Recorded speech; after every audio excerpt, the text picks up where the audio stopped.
Okay, back from another cripple cart adventure. Went out to get a few of the ingredients that I did not have in my fridge for this portion of this show. And I drive it all the way down to where the grocery store is on the bike path. And then I do my shopping on it.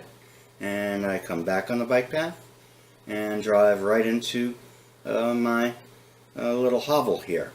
So I don't have to use the car very much, which is hard for me now. And plus you get the bonus that you get to unload your groceries right inside your house, right? So here we go. First we got to get the bag of groceries off the cripple cart.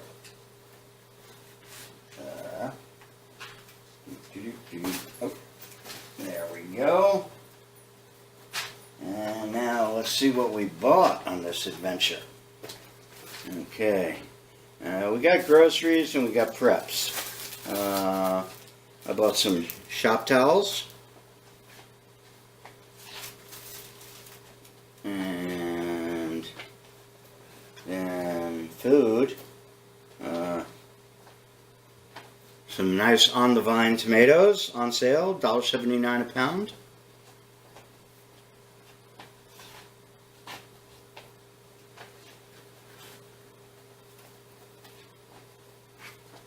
Box of white button mushrooms to go with the steak.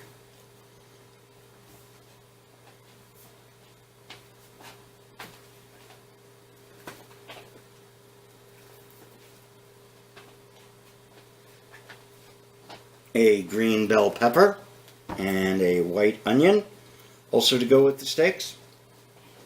Normally I would have most of this stuff in my fridge all the time and just have to go to the veggie bin for it. But since I've lost most of my appetite and stopped doing much cooking, I don't keep them. They just go back. So the only time I'll buy them is to do these Snap Card Gourmet episodes.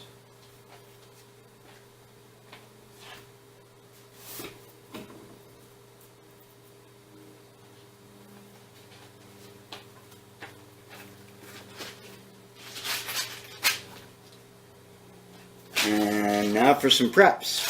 Bought a box of wood screws of varying sizes because I've got stuff that I am doing here to further spruce up the place, and I didn't have any wood screws, or at least I couldn't find the ones that I have.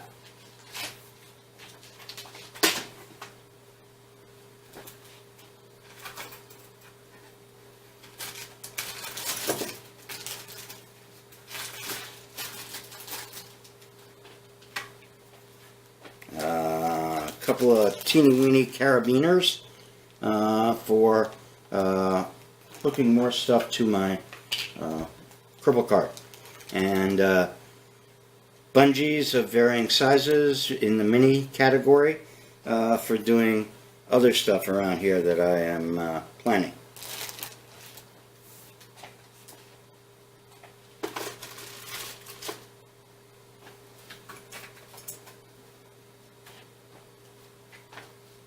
And finally, a new cable lock for the cripple cart. I had one of these, but I seem to have lost it somewhere along the way. I had it with the cripple cart, but it disappeared on me a few days ago. I don't know what happened. It probably fell off the cart or something while I was tooling around shooting wedding photographs at my friend's wedding, which was the same day that the Prince and Meghan got married. I think her name is Meghan, I'm not sure.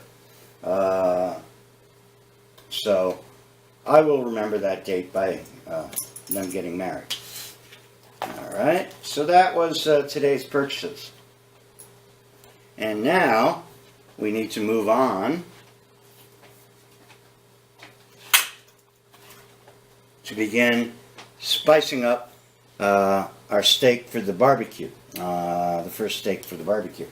For this one, I'm going to do a dry rub, and it's actually semi-dry because there's a little olive oil and a teeny bit of soy sauce in there to just wet the steak down.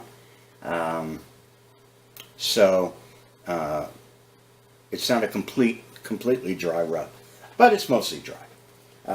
And the first thing we have are our ground pepper and sea salt, which is basic. You don't want to use too much of those things, but a little is good. And it depends on the other spices you're going to add to the dry rub. In my case, I'm going to have garlic pepper, or garlic and pepper, yeah. Garlic and pepper on there. So probably not going to put so much of the ground pepper on the steak. And then Cajun seasoning for this one to give it a little extra zing.